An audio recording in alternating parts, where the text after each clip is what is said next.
Ito, grabe. Grabe itong tungkol sa impeachment complaint na ito kontra kay Sara Duterte. Mayroon pa palang pangatlong impeachment complaint na ipa-file next week.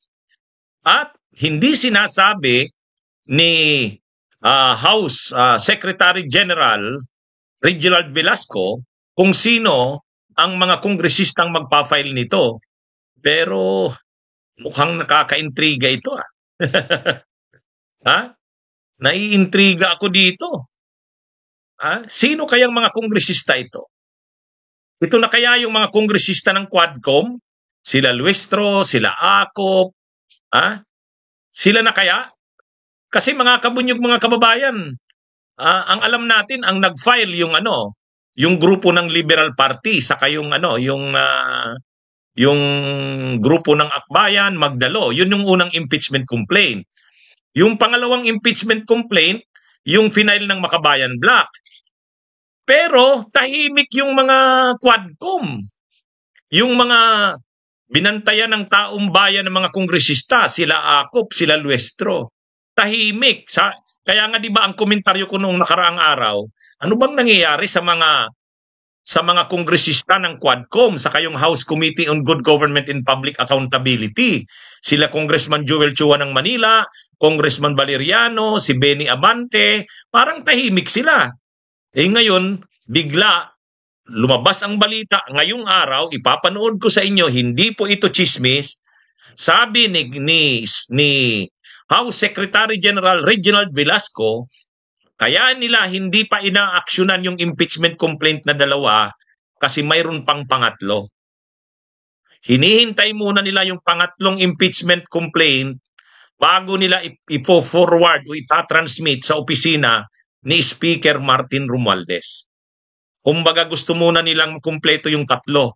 Bakit paano niya nasiguro na may pangatlo? Lumapit daw sa kanya ang ilang kongresista, hindi niya pinangalanan kung sino, pero lumapit daw sa kanya ang mga kongresista. Ang sabi daw sa kanya, huwag mo po munang i-transmit sa speaker. Bigyan mo po kami ng panahon pa. Next week magpa-file kami ng pangatlong impeachment complaint. O ngayon, maganda itong point ni Antolin. Sabi ni Antolin, baka diretso na yan, 150 na congressman na. Pwede. Pwede.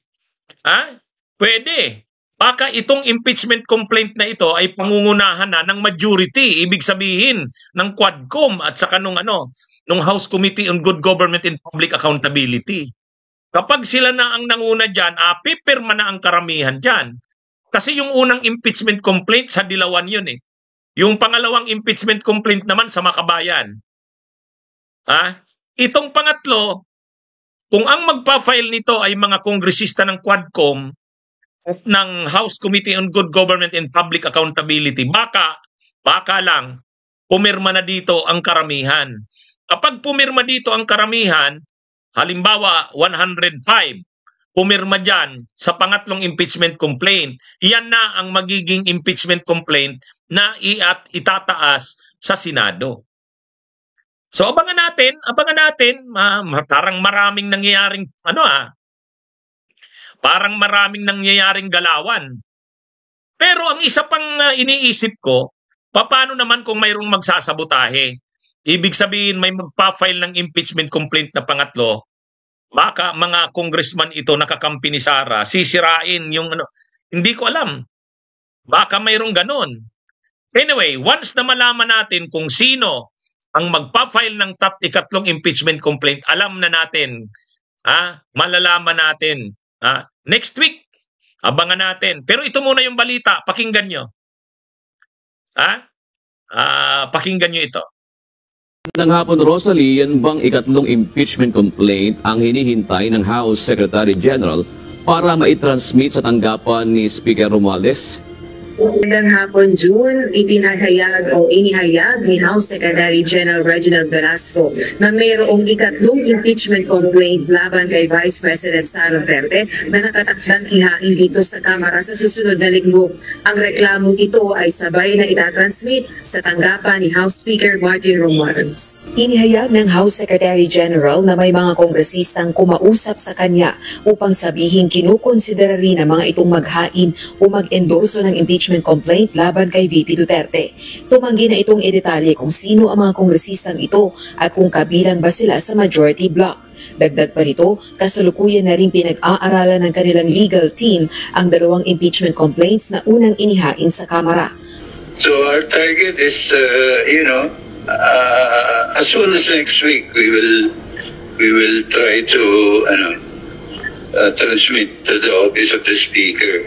Kasi ayaw nating mahirapan yung office nila na i-evaluate na naman kung tama, di ba?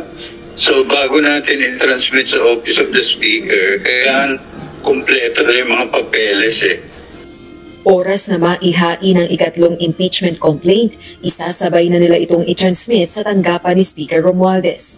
Kami lang ang nag-decide, ako lang nag-decide na in fairness naman, let's respect yung mga congressman na iba who have other about impeachment complaint. So, ayun, maghintay lang tayo next week kung itutuloy. Sabi ni Reginald Velasco, kaya niya hindi pa muna pinapadala o tinatransmit sa opisina ni Speaker Martin Romualdez yung dalawang unang na-file ng impeachment complaints kasi nga mayroon pa daw pangatlo. Paano yun nangyaring may pangatlo? Kinausap siya ng ilang kongresista kasi sinabi sa kanya, hintayin at magpa-file sila. Kung sino-sino yung mga kongresista na yan, walang detalye. Pero ang malinaw dyan, sino naman ang posible yan? Kapag ang mga nag-file niyan ay yung mga Quadcom, sila Luestro, sila Acop, ay malakas yan. Malakas yan. Ha? Kapag ang nag-file niyan, sila Acop, kasi yung unang final sa mga liberal yun Liberal Akbayan Magdalo. Yung kampo yan ng mga Dilawan, ng mga kagrupo nila Kiko Pangilinan, Bam Aquino, mga akbayan sa Kamagdalo, Liberal Party. Yung pangalawang impeachment complaint, yung mga Kabayan Bloc, yung mga progresibo, left progressive naman. Itong pangatlo, hindi sinasabi kung sino. Hindi sinasabi kung sino. Pero kung yung ipangatlong impeachment complaint ang susuportahan ng mga kongresista, parang ibig sabihin yan, ibig sabihin yan, may galaw na naiiba. May galaw na naiiba. Pero pag ang nag-file niyan ay kakampi ni Sara, sasabutahihin ng impeachment, naiiba yan. Kaya medyo nai-excite ako dito. Sino kaya itong pangatlong grupong ito na mag-file? Kasi yung grupo nila Trillanes sa kanila Laila de Lima, alam ko na yon. Yung grupo nila Franz Castro, alam na rin natin yon. Alam na rin natin yon. Ang hindi natin alam kung may pangatlo pang magpa-file. Baka yan na yung pinagagalaw ni Martin Romualdez. Baka yan na yung susuportahan ng mga kongresista. Baka, hindi ko alam. Kulang pa tayo ng alam.